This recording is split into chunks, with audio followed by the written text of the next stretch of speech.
One underrated player from each Premier League club. First up, we've got Arsenal, and it's Jurrien Timber. Mr. Consistent, never less than a 7 out of 10. Aston Villa, Youri Tielemans. I know a lot of people do rate him, but I just think people outside of Aston Villa fans don't understand how actually good he is. Bournemouth, Ryan Christie. Unbelievable engine, gets around the pitch, and he's very, very underrated technically as well. Brentford, very similar, Vital Janelt. All action and can chip in with a goal. Brighton, easy, Carlos Baleba. I think this guy's going to go right to the top, only a matter of time before we're seeing a 70+ million transfer to a really big club. Burnley, Maxime Esteve, centre-back. Tall at 6'4", whenever I've watched him, he's very good with his feet as well. Chelsea, Romeo Lavia. I know he's had his injury problems, but when this guy's fit, he is very, very good. If you can get rid of those injury problems, what a player. Crystal Palace, Daniel Munoz. Ever since he's joined Palace, whenever I've watched him, he's been absolutely unbelievable. Up and down that right flank for days. And to top it off, he was absolutely unbelievable in the FA Cup final.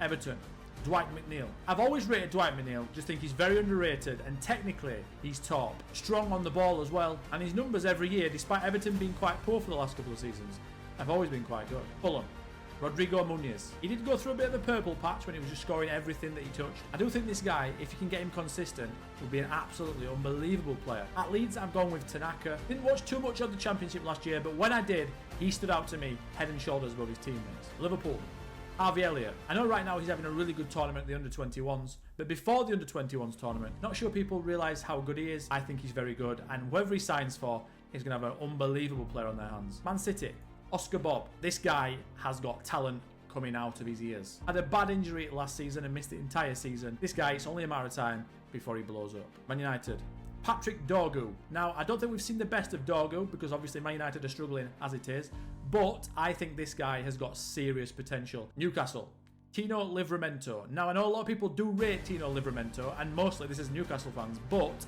I think this guy's better than people think he is. He is probably in the top 3 fullbacks in the Premier League. Nottingham Forest, Milenkovic at centre-back. I think Milenkovic's ceiling is very, very high. Sunderland, Chris Rigg. Sunderland fans won't need me to tell them this, they already know, but other fans, I don't think they realise how good this kid is. Going to be playing for England one day without a shadow of a doubt. Tottenham, Pape Sarr. Again, whenever I've watched him, he's been insane, and also very, very underrated technically and can just run for days. West Ham, Crescencio Somerville. Now, he had a bit of an off-season last season, but there's a player in there. Fast, tricky, got an eye for goal as well. Wolves, João Gomez. I think João Gomez is very underrated. Tough tackling, very tenacious, wins the ball, and he can also play. Let me know who you guys think are the underrated players in the Premier League down in the comments below.